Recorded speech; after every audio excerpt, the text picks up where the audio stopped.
want to see the T5. Let's go to there. That feels, pick a spot. That feels good. Pick a spot. Mid-thoracics. Right and left lateral rotation. So I'm going to do is turn. I do TPs or SPs. So like SPs? Yeah. Good. Spine You do process. SPs? That's just how I like to do it, just because with me being a massage therapist. Sounds like he's teaching the class. To get in and feel for the feel. Okay, what else could he do? He could palpate TP, spinuses, or what else? TPs, right? TPs, opposite slide. Opposite TP. And that's going to that side, or to the other side too. Nah, just do one side. All right. Lateral flexion. So what we're going to do is I actually put my arm on top of the shoulder, go through, drop them down, and spring.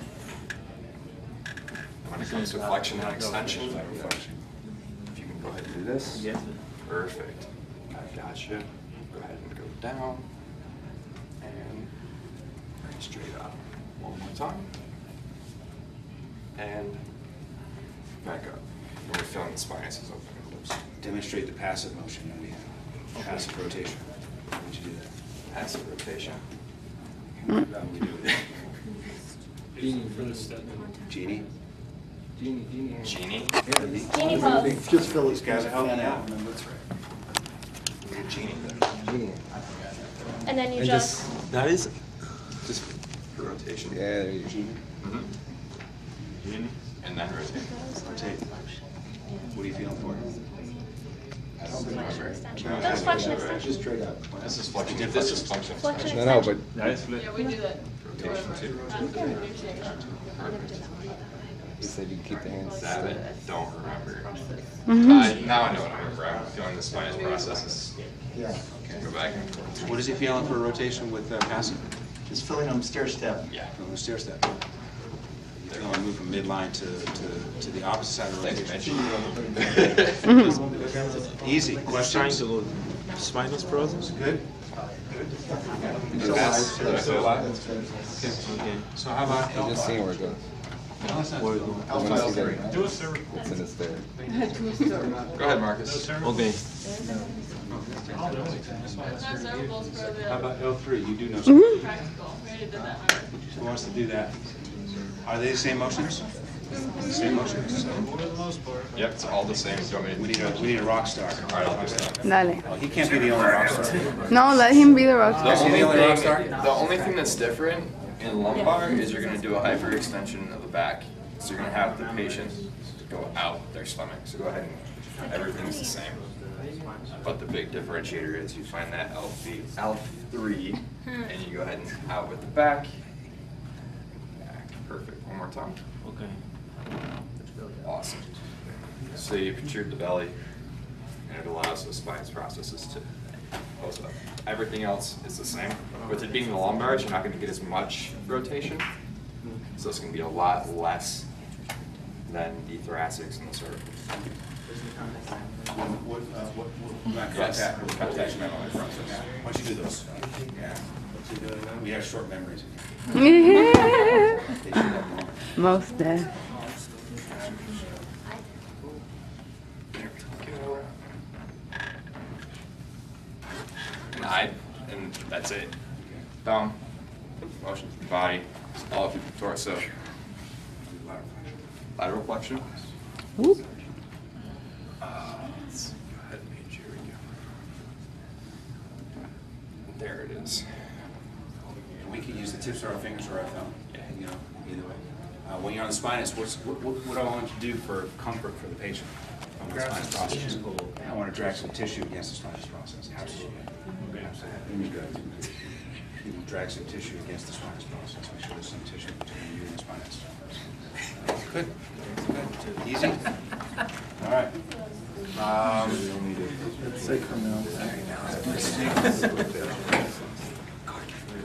Excuse me?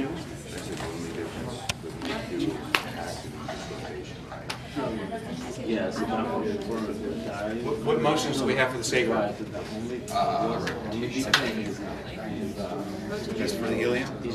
What do we have for sacrum? Okay, I'm sorry, Sean, you're right. Hold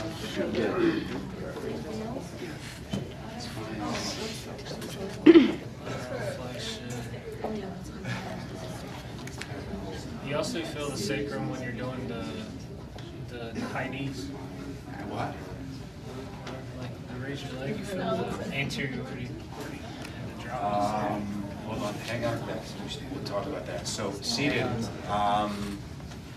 what should we call that? Feet together, knees spread apart. Butterflies. Butterflies. There you go. Okay. Butterflies. Reinvented emotion. Hey, we'll copyright that. All right. So when we separate the knees, what happens to the sacrum? What direction does the sacrum move? It's anterior, so it goes from posterior to anterior. Right, so I have P to A glide. If it's restricted bilaterally, you might have a base posterior sacrum. If it's restricted on one side versus the other, you might have a posterior sacrum. It could be posterior and inferior. It could just be posterior. Okay. So that's it. How about our ilium? High knees.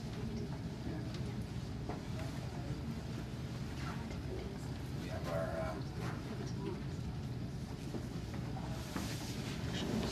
Standing gallop. standing sacroiliac mobility, right? Okay. And then what else? We have seated. Butterflies.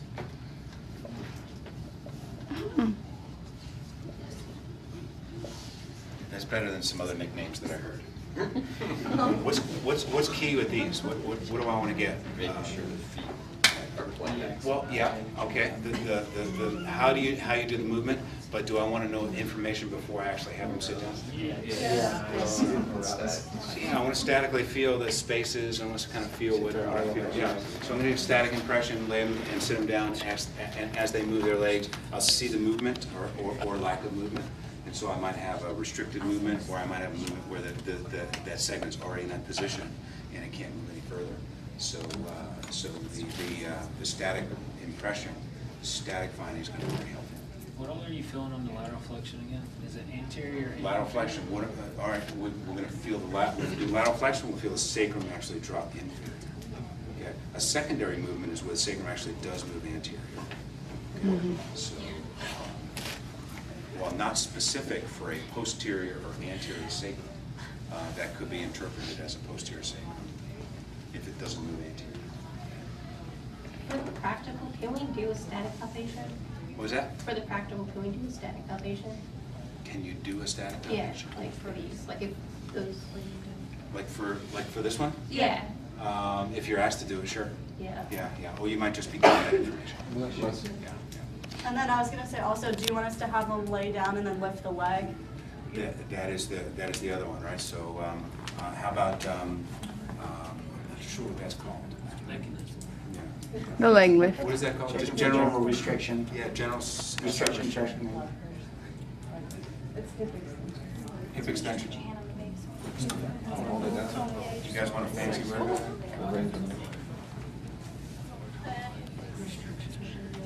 Use all our creative juices for butterflies. Yeah. Yeah, we're limited to this. So hip extension, what is that one? Just general SI mobility, right? Just general restriction. So have them lay down, put your hand on the sacrum, ask them to keep their hip on the table, keep their knee straight, just lift their leg up and see how high that leg is. So that might be something you're asked as well. So why don't we review these? How about another rock star? Do we have any other rock stars in here? Craft. Any rock stars in here that can do these? I can do it. You can do it? An age. Okay. Pick your patient. You want to do all of them, or you just want to do one? You can do all of them. I can do all of Let's them. do both. Yeah. Pick your You want to count Luis? I'll do Luis. release. Luis, the model. So, up against the wall. Over here, buddy. Okay. So tell us what one you're doing. Okay, first I'm going to do the standing SI mobility. Okay. Why you sit behind him so that you can see where you're I was going? going to sit here. Oh, okay. No, that's cool. You want to say a lot? I think I'm okay, as long as you didn't have gas. I'm Okay. So describe what you're doing too when. Okay, and you lift up your shirt there. First thing I'm going to do is I'm going to just statically check to see where his SI joints. You have to lower your hands just a little bit. So you can further.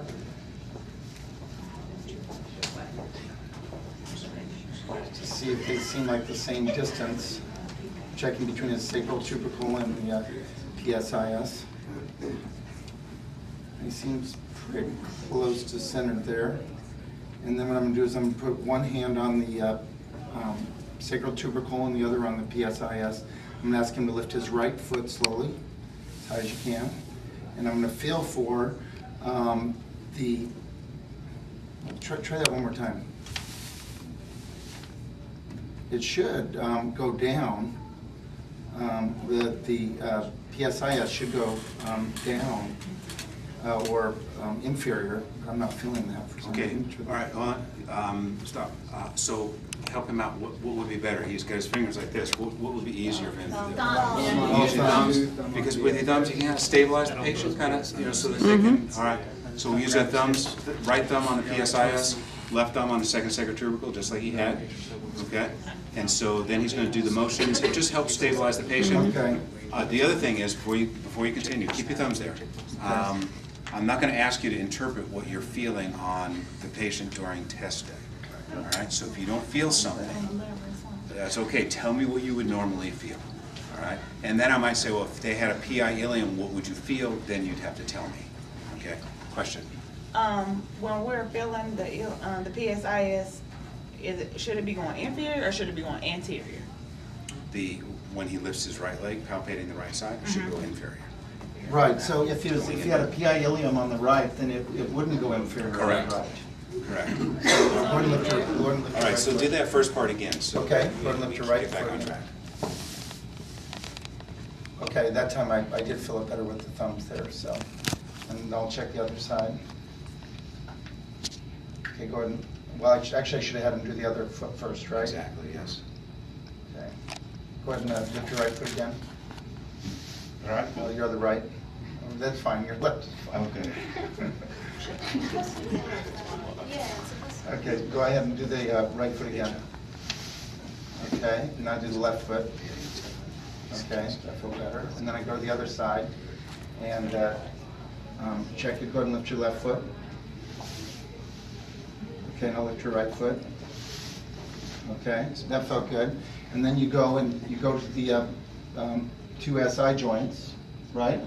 And then you put your hands at your side.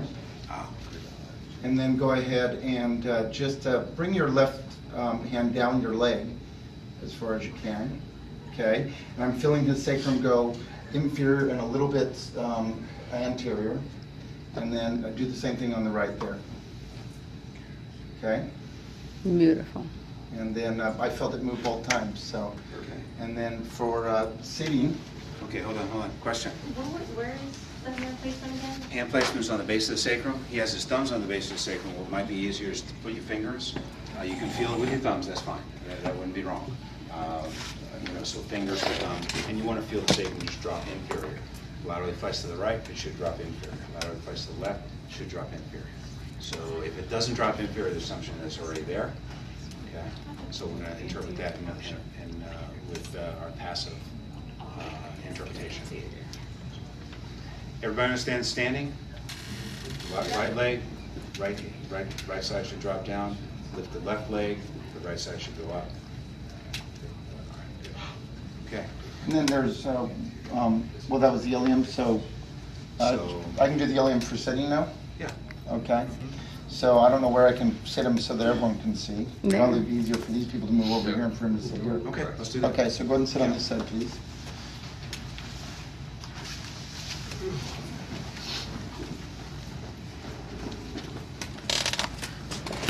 Okay, so here, if you put your knees together, close together, put your feet straight down at a 45-degree angle, or 90-degree angle, I'm sorry. And then, and just statically see if they're about the same. And here what I'm looking for is I'm looking for either an IN or an EX. So seeing if the PSIS is a different distance between the sacral tubercle on either side.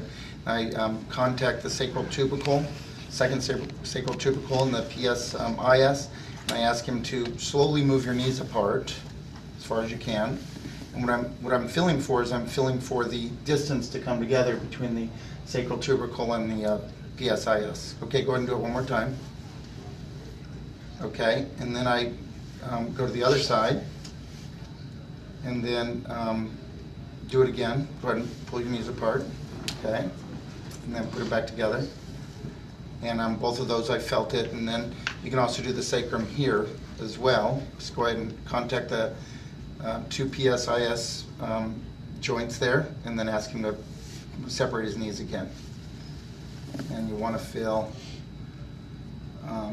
that go forward there. And I'm not feeling that as much, but go ahead and try it one more time. You're on the PSIS major or the sacrum? I'm on the SI joint. Come a little more medial. Mm-hmm. Now have him go ahead. And Okay, move his go ahead and knees do it. over. You should feel it. Oh yeah, I There's felt a little bit more there. There we go. Okay. So I guess I wasn't quite far enough in there on the sacrum. Okay. Very good. So if he had statically palpated an IN on the right side, and then he sat the patient down, and he palpated the right side, and the right side did not move medial, what does the patient have? May do the lateral glide, If it- Give me the listing. the restriction. Oh. Hip the IN. So it would be a medial lateral glide, it would be an IN ilium, right? Uh-huh. So if he palpated an IN ilium on the right side, okay, and an EX ilium on the left side, and when he separated his knees, the EX side did not move. It would be an EX ilium on An the left. EX ilium with the glide restriction. Lateral to medial Lateral, glide. Yeah, yeah. If he palpated the base of the sacrum, and the base of the sacrum did not move anterior as he separated his knees, and we would interpret that as possible. What's that? Maybe a base posterior sacrum, maybe a posterior sacrum on the right or left. Sometimes it's hard to distinguish the right side from the left side. Oftentimes, because it's a smaller structure and because there's not a lot of movement in there, when we separate the knees, the sacrum may not move on one side, and it may, you might feel it move on one side and not the other. More than likely, it just won't move forward. And so we're just going to have to interpret that as P to A glide, and then determine what side might be close to. May actually be both. Good, excellent. You want to do the hip extension one? Oh, the hip extension? Yeah. Sure, go ahead and land your stomach, sir.